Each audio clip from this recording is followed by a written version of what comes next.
Will an ice tool leash hold you if you were to fall in the ice axe, whereas to stay in the ice?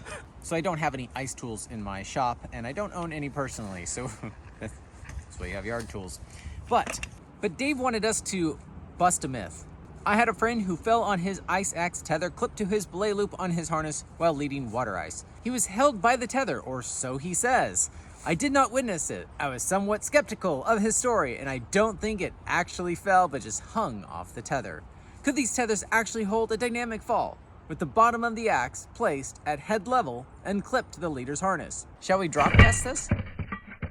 You know what would concern me about this? Is if it did hold and I were to fall and then it doesn't hold anymore and I have this axe flying at me. That may or may not have happened with the dry tool right into my crotch the other night at the gym. Can't cross-load a soft shackle. And this is clipped to your ice tool. A little bit more than a fall factor 1, I suppose. Oh, it definitely did not hold. Wow, this part didn't break. That is very broken. Hey, they were right.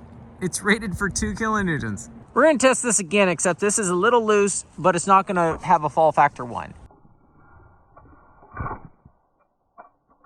2.78, that was better. But it definitely didn't catch. So Dave also sent me a tether that was made in the early 2000s. It was inspired by a friend who came back from Patagonia, and they were saying it was the whole new rage down there. Not sure if BD had come out with them yet at that time. So this would be going on the gear loop, but it looks like a clove hitched 5/16 webbing with bungee cord inside, and the ends are just terminated with overhands with some cord on the end.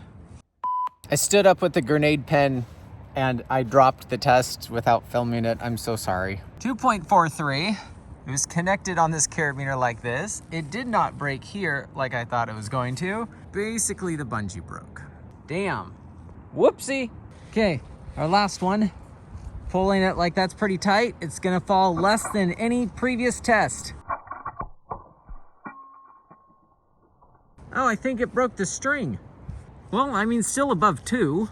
I'm surprised it doesn't shock absorb enough to keep it under 2. So that whole weight setup's about 160 pounds. That's not even 1 kilonewton. So for it to fall just a little bit, I thought that was gonna catch. Let's look at these closer. Down here, this one broke, this last one we did, it broke the string.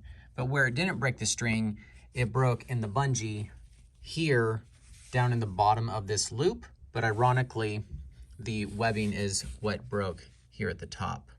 On this black diamond one, they both ended up breaking at the sew-in eye, and it is aptly rated at 2 kilonewtons.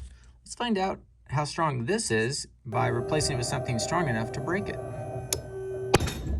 Oh, the back blew out before it opened up. Now, I'm no ice pro, but I did have 4 glacier guides in Iceland help me make the intro to ice climbing video that we've got out. The question is, do you want it to hold just enough until the axe comes out and comes flying right at you? I don't know. No, we don't carry any ice tools in our store yet because I wanted to make sure we had a nice selection if we're going to carry any sort of category. We have pre-seasoned it for next year, but if you want to see a lot of the behind the scenes of what we're doing here, make sure you sign up for our emails, hownottoo.com/signup. Unless Dave's friend was a toddler, this myth has been busted.